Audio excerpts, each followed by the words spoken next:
Welcome back to the next episode of the Ecom Growth Show. I've got a very interesting guest with me because he's actually consulted Amazon. This is Zac. He is, well, you're the founder and CEO of Sigil Products. You've got a background as being an attorney.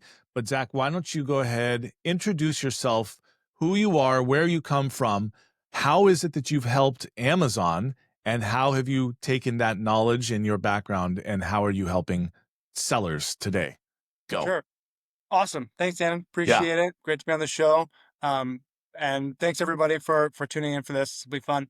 So my background is as an IP attorney. I was at a top tier law firm out in Washington, D.C. It was where I kind of started my career and then went in-house and was an in-house general counsel for a consumer product brand. And so we had just expanded globally, and we had all types of legal issues that you can imagine, from counterfeits to diversion to, cyber squatting, et cetera. And so through that process, I ended up learning kind of everything there is about modern omni-channel and e-commerce activities, trying to help support that company.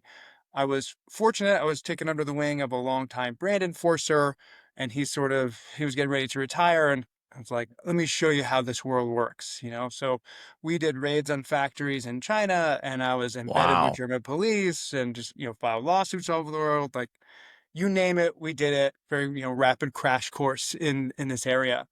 And during that time, because I had been at the, top tier law firm, I knew other attorneys at Amazon and at Walmart.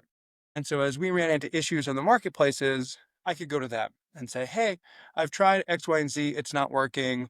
What else can we do?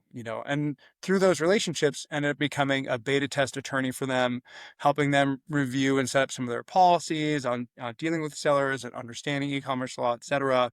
And so that was kind of my legal practice then for a long time. It's just working in that space, helping brands, helping sellers understand, where's the line for their rights, what they can do, what they can't do, how the marketplace views them. How do we fix issues that have come up? How can we, correct or appeal things? And so through that, that's been kind of my main practice for a long time. During that time, we ended up launching our company Sigil, because we met so many brands who were looking for ways to quickly and effectively deal with kind of fraudulent consumer product sales that were happening on the marketplace. Yeah. And so that's where we focus. We built the delete button for those fraudulent sellers on Amazon and Walmart and eBay. The problems, or the bad actors who are causing problems for everybody, right? Yeah. So that's where we focus in on supporting brands and helping remove them. That's what Sigil does. And yeah, and so here we are. Cool. I like it. Well, look, I have 5 questions prepared for you. I on my podcast that I've always got 5 questions, but I want this to go wherever we go. Um, if you have valuable information that and it's along the subject of what we're talking, or if you want to full blown switch the subject and you just remembered something that, oh my gosh, hey, add this person on LinkedIn. That's the Amazon lawyer that you need to talk to. And he's super friendly and loves everybody, just reaching out to him on a Yep, worldwide yep. basis. Let Do you us want know. cell phone numbers or email addresses? We'll do all those. Just kidding. Yeah, good idea. Let's make sure that I get IP infringement, shall we? And Yeah, now yeah. Amazon will shut me down for just providing a public service. Wouldn't put That's it right. past them. Gotta be careful. Yeah. Okay, cool. So I'd like to know a little bit more about you working with Amazon. So you're a beta tester. What timeline is this? What time frame? Where are we in the timeline? Yeah, so this was back in 2017, 2018 timeline. So this was kind of early days in Brand Registry, as they Yep. were, they had Exactly a what I was going to strong. ask about. Yeah, exactly. So a lot of the programs I was working in had not yet made it into the publicly available Mhm. Brand Registry. And so that's, hence why we were doing the tests and understanding workloads and responses, legal implications, which, did these actions get brought into litigation in courts and then have to, create a lot of complication, et cetera. So we just had to go through for a long time, testing out the different angles to make sure that it worked out. So there was a good period of time where I was one of the very few attorneys who could get someone involved in some of these programs. Cool. Yeah. And so I believe that it was only in the last year, year and a half, something like that, that Amazon founded their counterfeit crimes unit. Were you a part of that in any way, and or do you know the attorney and the people in that team? Fish. No, I was not involved on that side of it. And but Okay. I will say, one of our, there's another great kind of brand protection group who has deep connections in with Amazon, and they work closely with that department. And what I'll say is that, like, Amazon, there's a lot of reasons to be frustrated when trying to run a business on Amazon, and especially as a seller. But every person I've worked with at Amazon has been very genuine. They've been true Me believers too. trying to do the right Yeah, thing. look, me too. The individuals that make up Amazon are wonderful people, but I also know they are highly high. So first of all, there's so much turnover that I think that nobody knows what nobody else is doing and nobody knows what they're doing, right? Yeah. Yep. Can't say This nobody, is but there's a large degree of that, right? right. So, The old I phrase, the right hand doesn't know what the left hand is doing. yeah, It's exactly. it's really like the index finger doesn't know what the thumb is doing. I know it. I know it. Yeah. That's definitely my experience. So Amazon was built siloed and then remains siloed, not only by actually being siloed, but by the degree of churn in positions that are important to those of us that are sellers. Even in like agency and programs to help sellers, there's, if I remember correctly, 4 or 5 different unique Amazon programs saying, "Hey, you're a new seller. Cool. We'll give you a rep for 12 months. Oh, you are an existing seller, but you haven't done any more than $12,000 in the last year. We've got a rep for you. Oh, you would like to move from this marketplace to this marketplace. Ah, we've got a rep for you."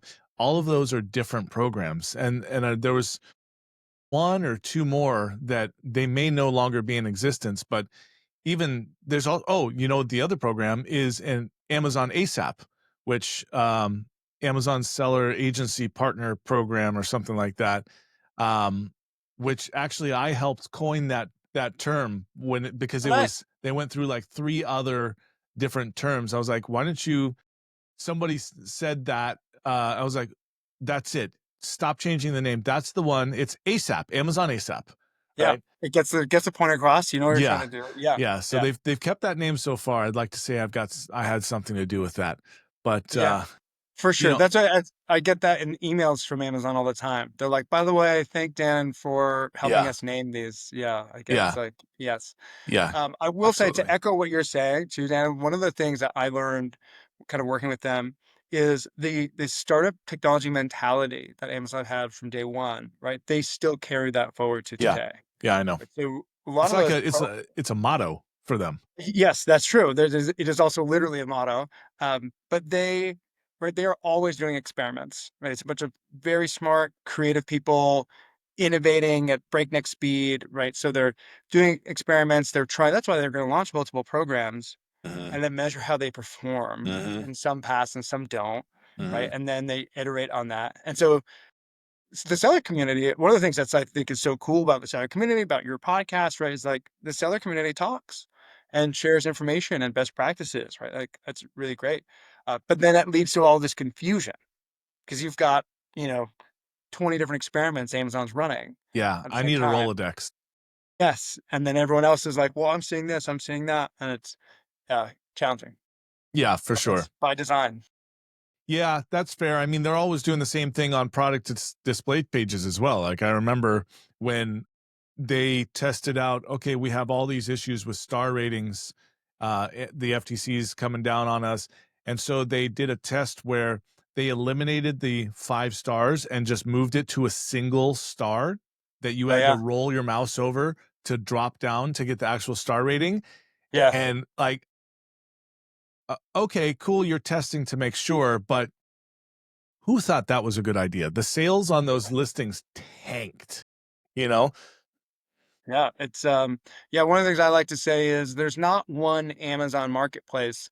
There's like 10,000 different Amazon marketplaces that are out there at any given time Yeah. because there are so many of these little micro experiments running on that stuff. Yeah. Yeah. That's very well said. You're absolutely right. Yeah. And none of us are the wiser. We don't know if we're part of some experiment or not. It just happens. That's right. We have no idea. And like Yep. you said too, I mean, the departments internally often don't know that Yes. there's these experiments running. Yeah. Yeah. Yeah, exactly. All Only right. trouble. Well, I'd like to go into the seller delete button. Yeah. You know, so that's a huge part of what your system is. Is this on your in your Seller Central account? No, Okay. no. Yeah, we have, so our product has a portal that we allow for rights owners essentially to access Okay. and monitor how their brand is being presented kind of on the various marketplaces. This is, not just Amazon limited, and identify if there are sellers who are engaged in fraudulent or illegal activity, and then they can take action. And that action used to be me plinking away on a computer, right, trying to do these things. And now we've just been wrapping that around with software and technology, and of course AI automation technology, and kind of constantly improving that. Love it. Okay, cool. Well, we'll get. Uh, well, let me ask you this. I want people that are interested in this to know that this exists. Where do they go to find out about it? Yeah, I appreciate that. So the name of the website is actually sigilprotects.com, not Sigil Products, but that's also fine. Hmm. So yeah, if you go to sigilprotects.com, right, that's our website, and that's where you can kind of read more about it and find an opportunity to set a meeting and learn. Yeah, there we go, perfect. Sigilprotects.com, and really that came around because we're trying. So our mission is to make e-commerce honest. Part of that involves working with brands, but a big part of that involves working with sellers and distributors and the marketplaces, right? Eventually consumers. We are trying to make the online shopping, experience safe and reliable. And so this is the beginning of that journey. I like it. Okay, cool.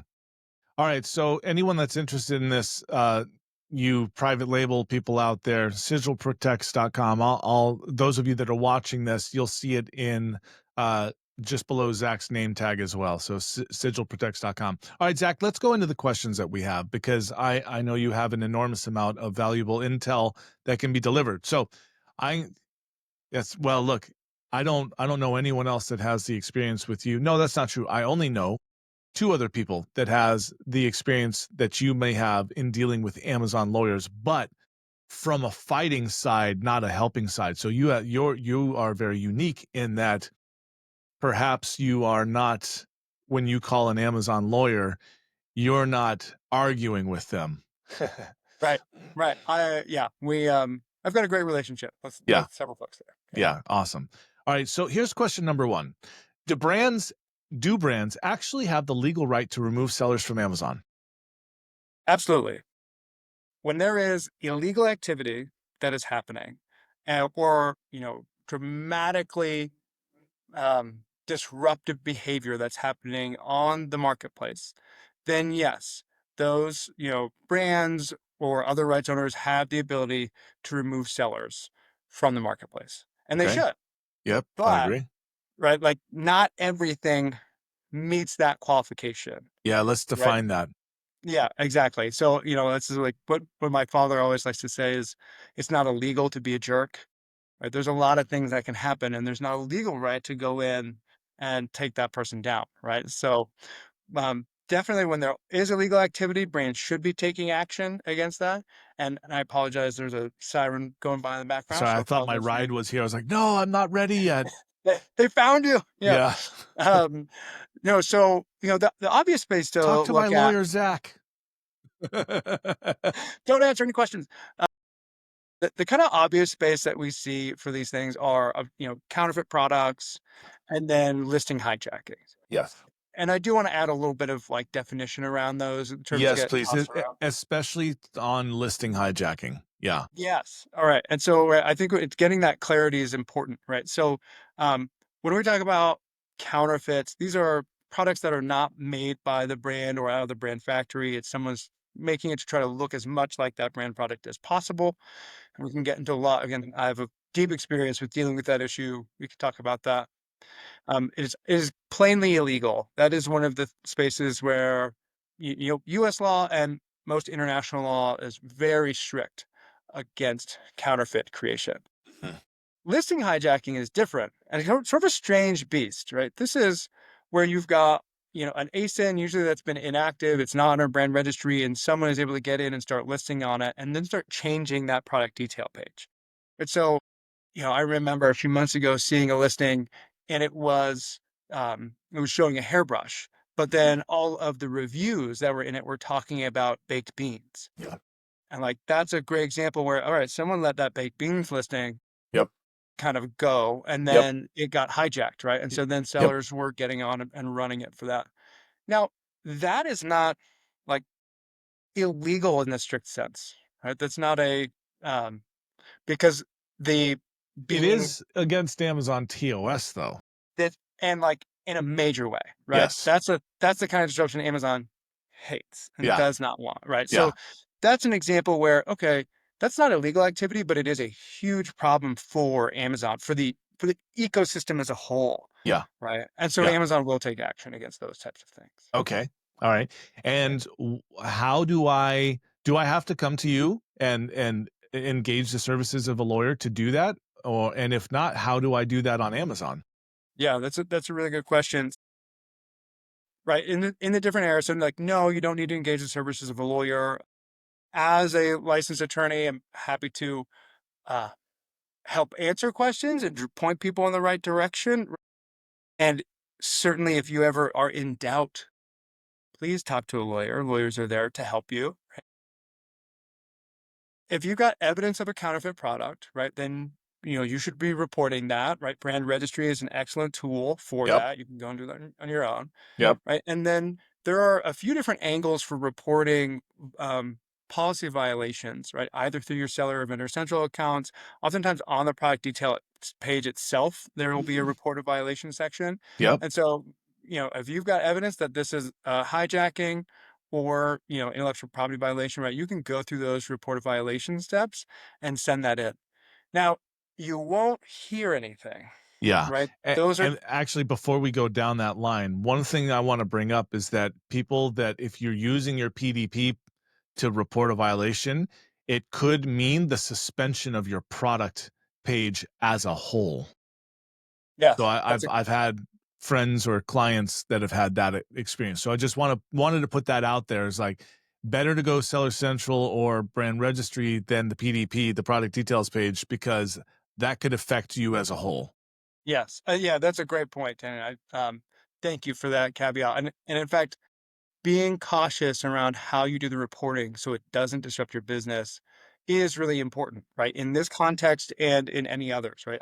So, for example, about 25% of reports through Brand Registry are fake or like false. And it's Really? people intentionally trying to disrupt All right. others. Say that again. Okay.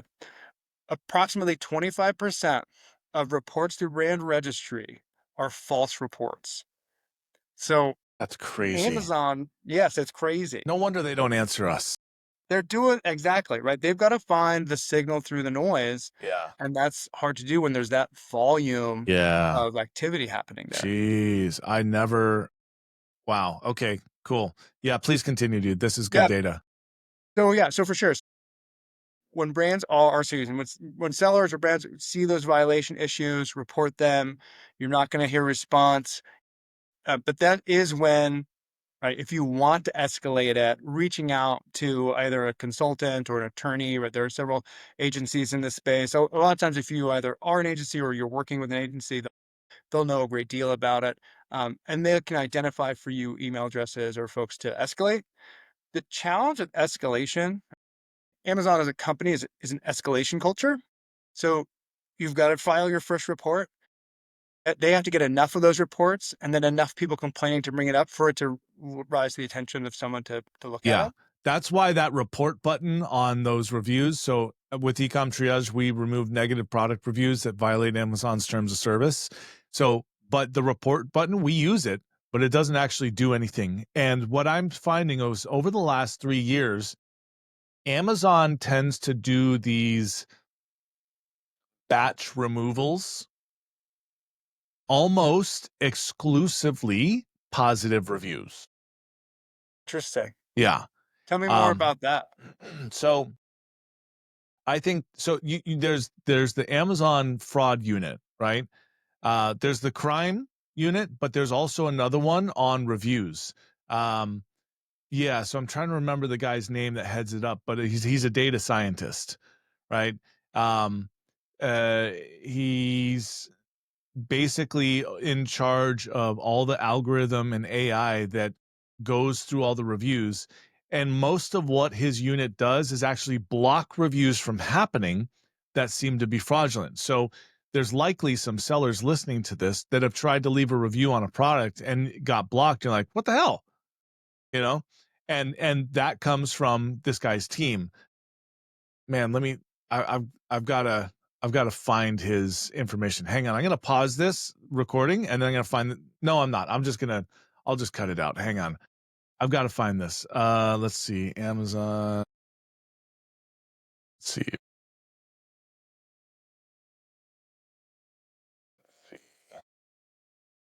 I know.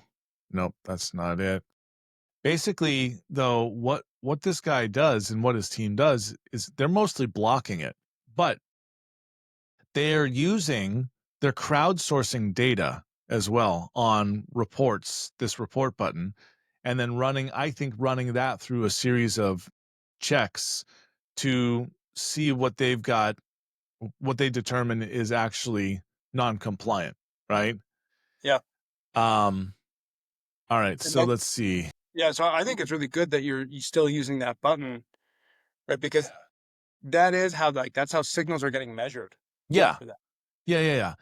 Yeah, I mean, look, without it, it would be silly. It would be silly not to use it. It is an avenue that Amazon provides.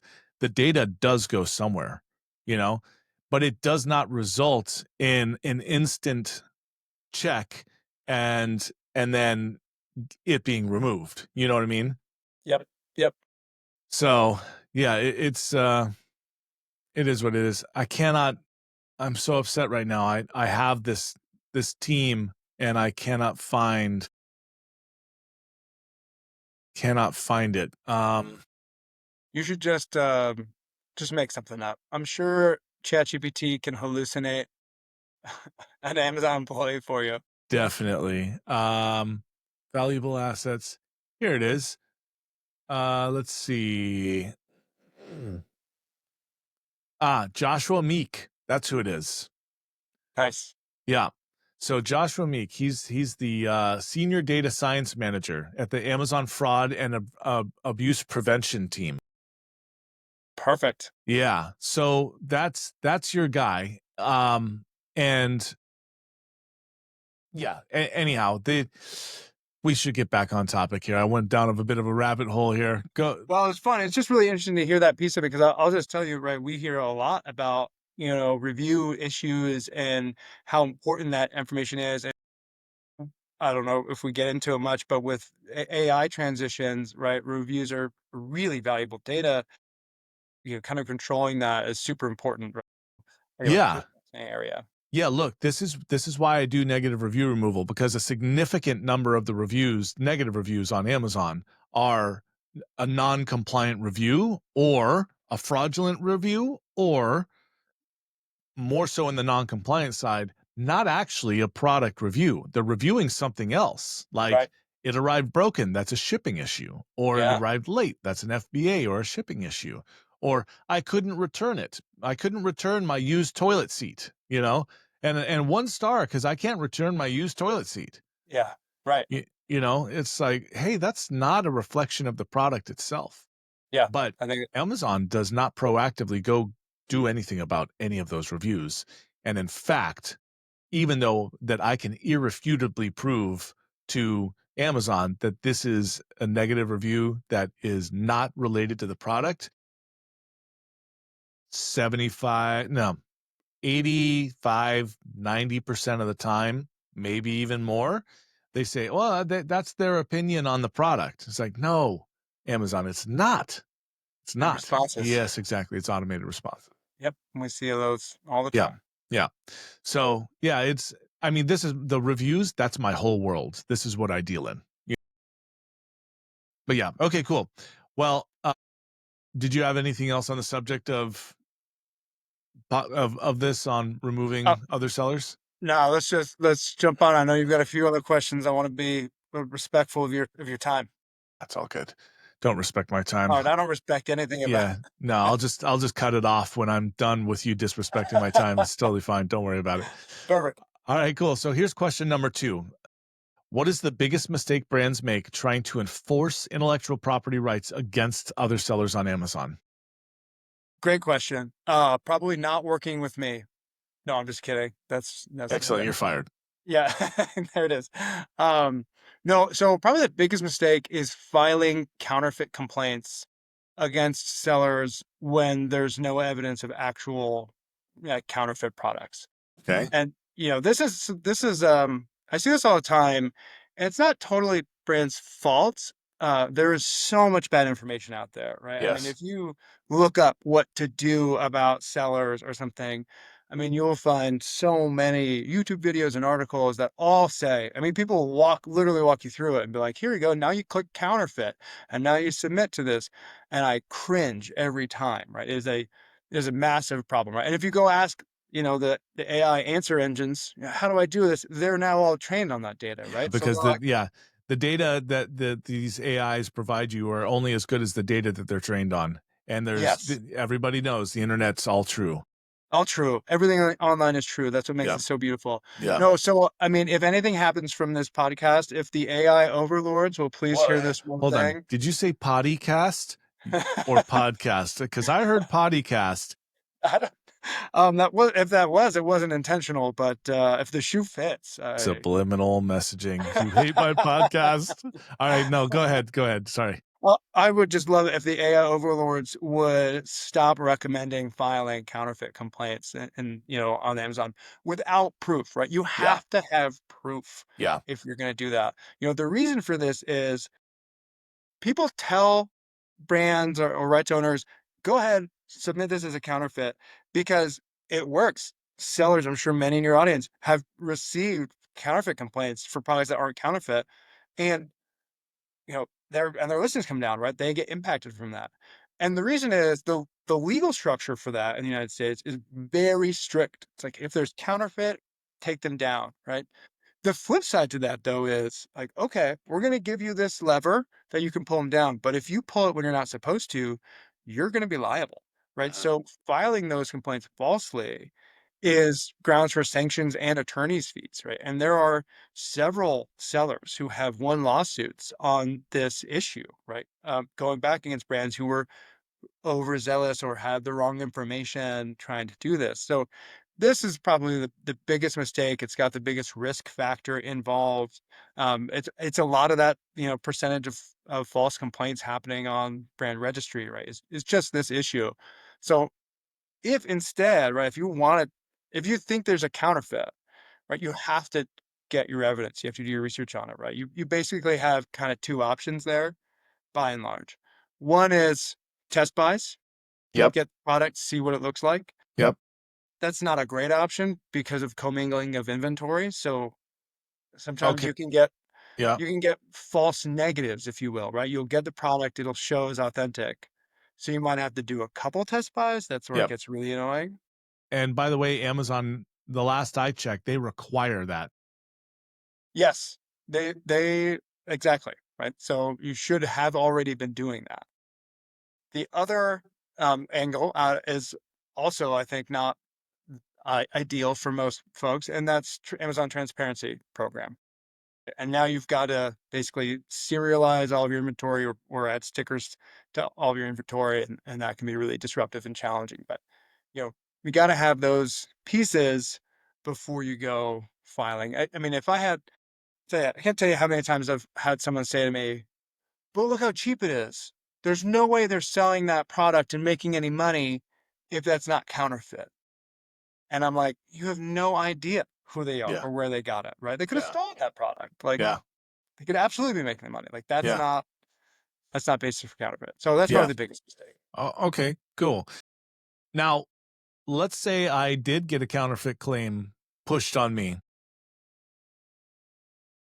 and I know it's obvious baloney. What then should I do?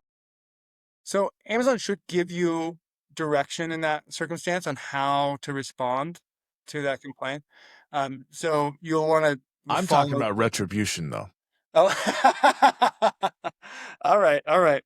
Consult an attorney before you go into detail on it, right? But for false counterfeit complaints, you may have standing for it's called the Lanham Act. That's the LANHAM Lanham Act, Okay.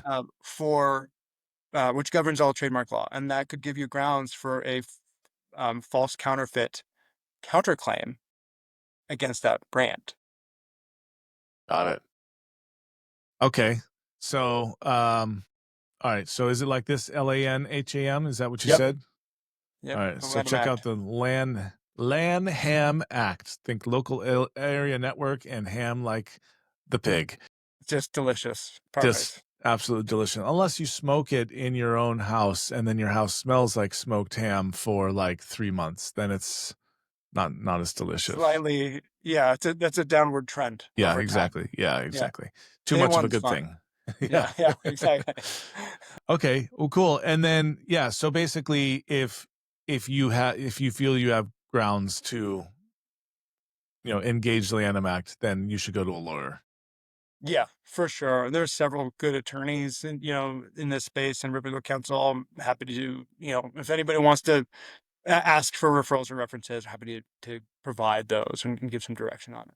Cool. All right, good. And so that's sigilprotects.com if you need Zach's help on this.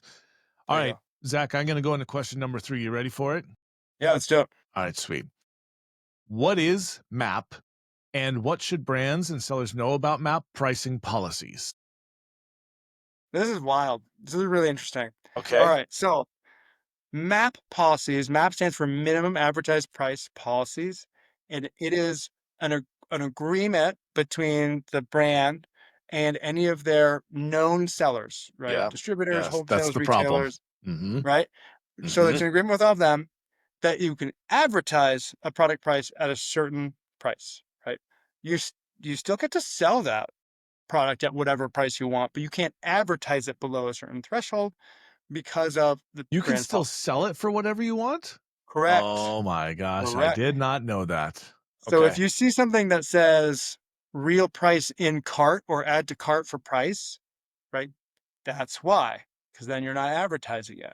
So now you're not breaking the contract. Okay. That's right. You can So do it. uh it's not like MSP, minimum sale price. Right. Right. It's a minimum advertising price Okay. policy. Now, this was best practice industry standard 10-ish years ago. As an attorney, I was putting brands on these all the time. There was great data out of Harvard Business Review on how it improved the overall profitability of the system, including for sellers, right? This was very much best practice for a long time. And it became, pretty popular and widespread as it has, but things have changed very dramatically over there. We're no longer in the same commercial world, right? And we're in this sort of Yes. omni-channel modern commerce space now. That minimum advertised policy has some other challenges. One of the things that has happened over the last couple of months, which I think is really interesting, is there's this new wave of lawsuits against MAP policy adherence for price fixing. And they're suing sellers, like brands, um, The trade the associations. the manufacturers, like the brand owners are suing? No, No. No. consumers. So Oh. consumers who feel that they have paid too high of a price for the products are bringing class action lawsuits against brand sellers associations, even the software providers, for a conspiracy to price fix at a certain rate. Wow. So then These, that means I could join whatever class action lawsuits going after Canva because if there is one, because Canva in the Philippines, I found out that a it's like less than $5 a month for a Canva subscription in the Philippines, but oh, it's wow. 30 in America. Well, so that being a service versus a product, and also you've got international law versus domestic law. I mean, so I wouldn't make that analogy, but you've got the right Yeah, idea. I I get it. mean, Yeah. in like, for example, one of these lawsuits is for archery products. And so if you are a hunter and using archery products, right, and then you've had to buy arrows or bows over the past however many years, according to this lawsuit, you've likely been harmed by being required to pay an artificially inflated price due to this allegedly illegal conspiracy. Wow. Okay. Hey, Zach, you want to start one on the diamond industry Yeah. All right, or let's do maybe it. the silver? Yeah, right, right. Yeah, for sure. Let's dive in. There'll be a whole nother podcast, and we'll record our journey of putting together this class action Yeah. lawsuit. We'll name that podcast. We'll sue you too. Yeah. Perfect. Yes, I love it. So Okay. it's really interesting. And one of the things that I was, we're early stages in these lawsuits. Yeah. For just filed a few months ago. So there's a lot to happen. Class action lawsuits take a long time, so we won't know right away. But one of the interesting elements to this, Met policies have been upheld that, as legitimate. There's good case law on it, but there are restrictions of how it's used, right? So you have to follow certain rules for a MAP policy in order to avoid this type of liability. What's interesting is that since these lawsuits are also including, sellers, retailers in it, right? It means that people who are choosing to adhere to a MAP policy might be susceptible, right? So sellers who are not under a MAP policy, right, who are selling products, some voluntarily choose to abide by a MAP policy, especially Yeah. in response to a brand, and that, there's good reasons to do that to avoid Yeah. conflict. Yeah. Depending on how this lawsuit shakes out, that may actually create liability of price fixing for that seller. Wow. So this could be a very interesting change over the next few years on how to manage pricing. So I can see this in some ways. I can see this as a good thing, but in others, it's literally an attack on business commerce. Yeah, you see both sides, right? Yeah. You're like, oh man, we want good fair prices for consumers. At the same time, companies have to make money, Absolutely. right? Yeah. So you see the challenge. Yeah. I mean, I like if I were independently wealthy, I don't know if I'd go through all the trouble that it is to get reviews removed for people even if I were independently wealthy. I don't know if I'd do that as a donation. Like it it costs a lot of money to provide the service that I provide, right? Yes. You, with the service you provide, you have an enormous amount of knowledge and connections, right? In order to be able to rapidly provide the service. And Yes. so this is one of those things where, you know, you've called out two experts to handle your plumbing and it's still leaking, right? And you finally call out the most expensive one. The guy shows up and in 5 minutes he goes, oh, I just turned off this valve that's going to that pipe, which is an old system in your house. And now it's no longer leaking and it's all capped off, right? And they go, $700. Why should I pay you $700 for 5 minutes of work? Right? It's like, well, because I have 30 years of experience and know exactly what systems are in these households, where they go, what they were used for, and blah, blah, blah. So you didn't pay me for 5 minutes. You paid me for 30 years of experience. And I was able to handle your problem faster well, handle your problem and faster than anybody else Yep. ever could have, You should you have know? called me first. Yeah. Exactly. And so there's a line between paying much more for experience, knowledge, and capability than there is much less for no experience, small amount of law, basically an amateur versus a professional, right? Yes. And Yes. oftentimes, as long as the professional is not an unsavory individual ethically and morally, you will actually pay less for better products because they can get stuff done so much more quickly. And that's been a tough lesson learned for me in some areas of life, you know? It is challenging. I heard a great phrase recently, and I wish I could remember and give credit to who said this, but they said, "Buy nice or buy twice." And I thought that was a nice, succinct way to get at it. And there are some parts of life where buying nice is worth it, and there are some times where it's like, I just need the cheap thing and it's fine. Yeah. Knowing when that line or when that comes into play is hard, for sure.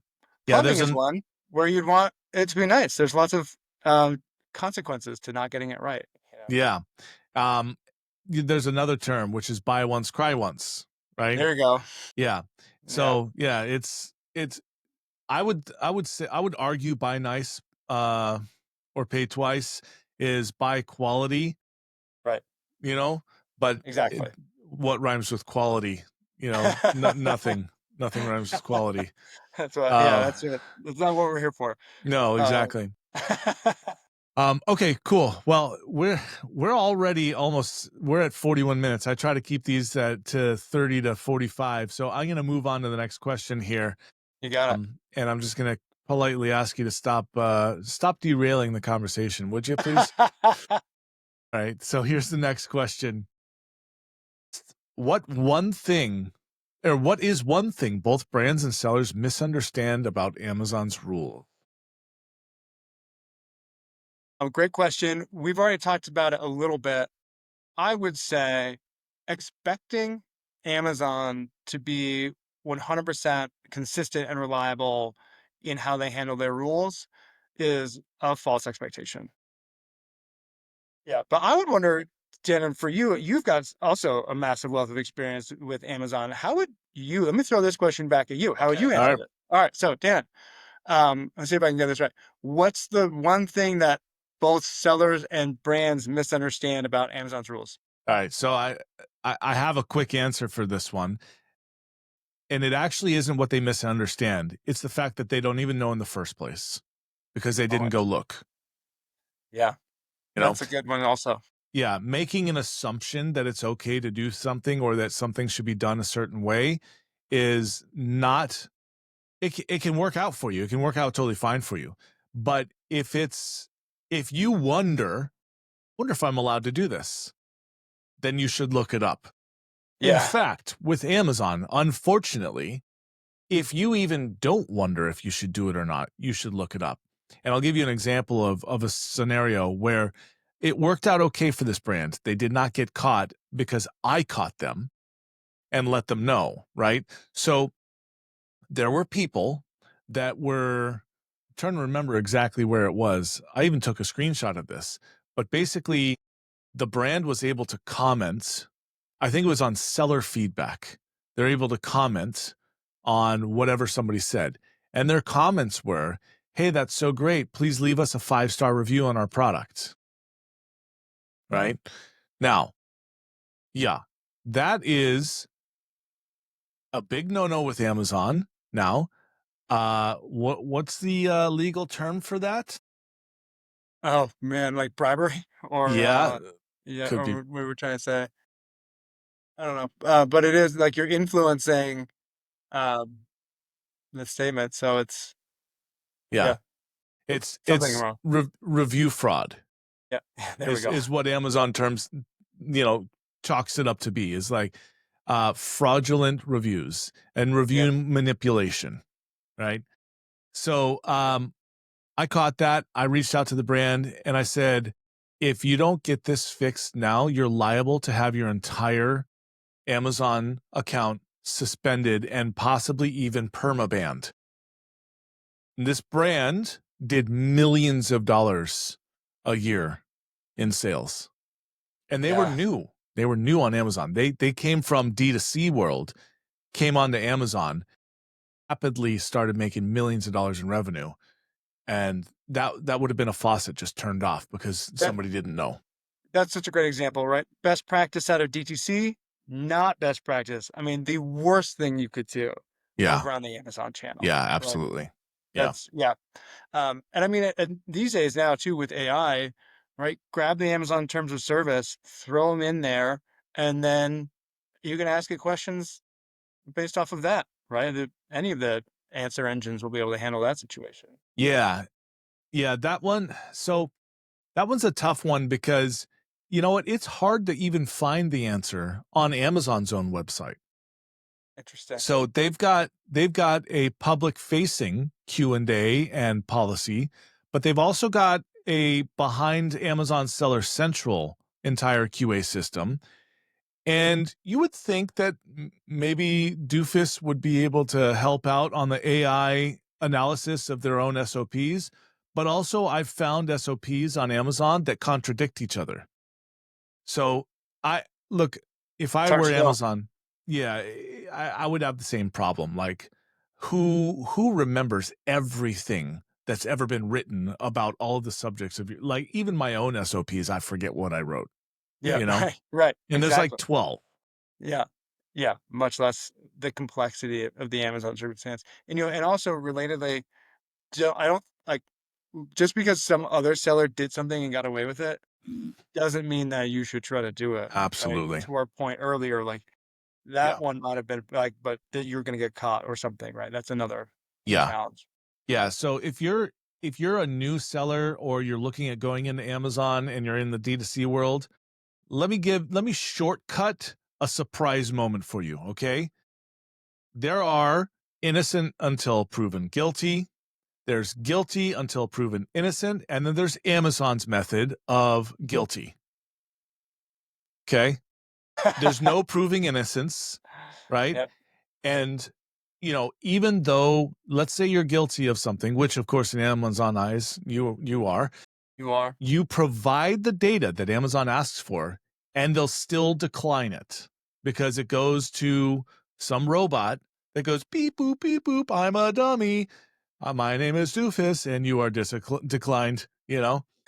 And that's just what it's like dealing with Amazon. You're not dealing with individuals, and that is the problem. Very hard to get to that Yeah. escalation point. Yeah. And there are many times where sellers are instructed to admit to culpability in order to Yes. get Amazon to forgive for what happened, right? And Yes. that is a fine line. Yes, that actually brings up a perfect example. Somebody I was working with, well, not a client of mine, got Amazon was going to strip away 12,000 reviews. 12,000 reviews on a single product, with many variations, but a single product, right? One Paranason, 12,000 reviews.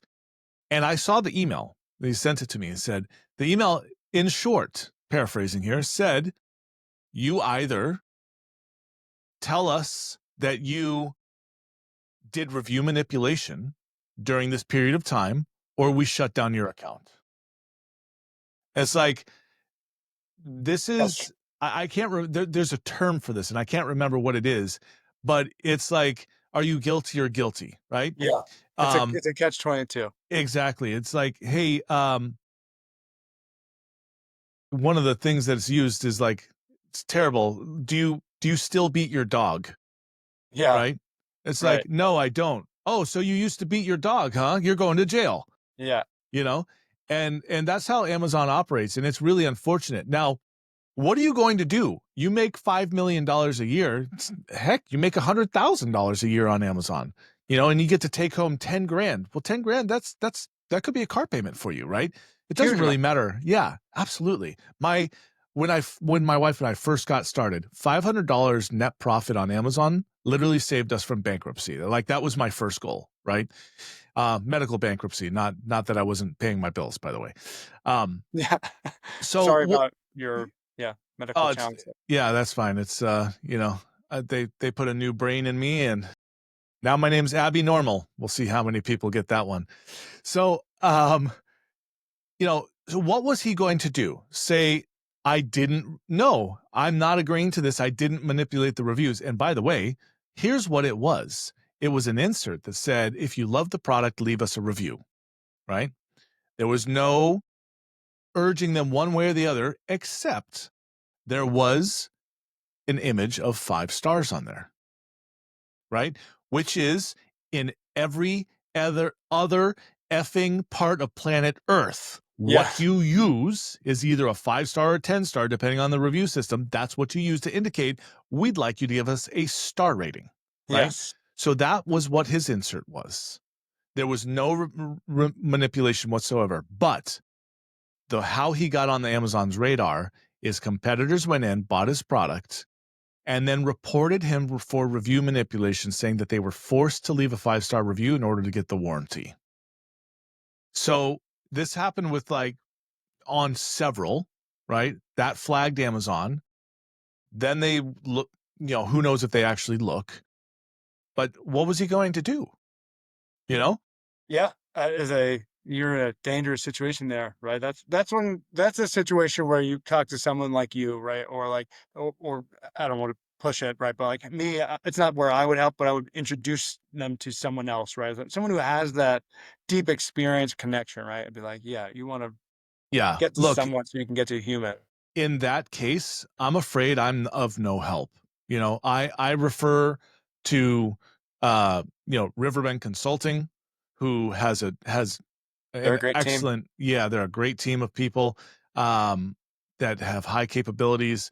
But yeah, just because I do review removal doesn't mean I have any inside ties into Amazon. I have none.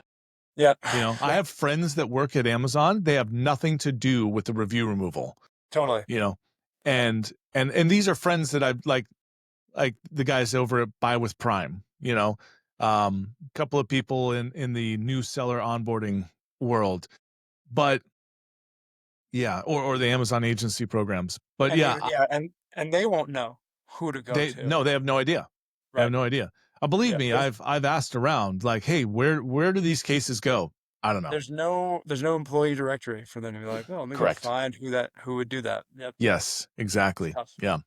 All right, I've got one last question, and we got to wrap it up here because we're already Cool. at 52 minutes. But this has been great content, so I'm super happy with this. Very fun. Yeah. All right, Thank you. yeah, absolutely. Last one, Zac. Cool. How is AI changing brand protection?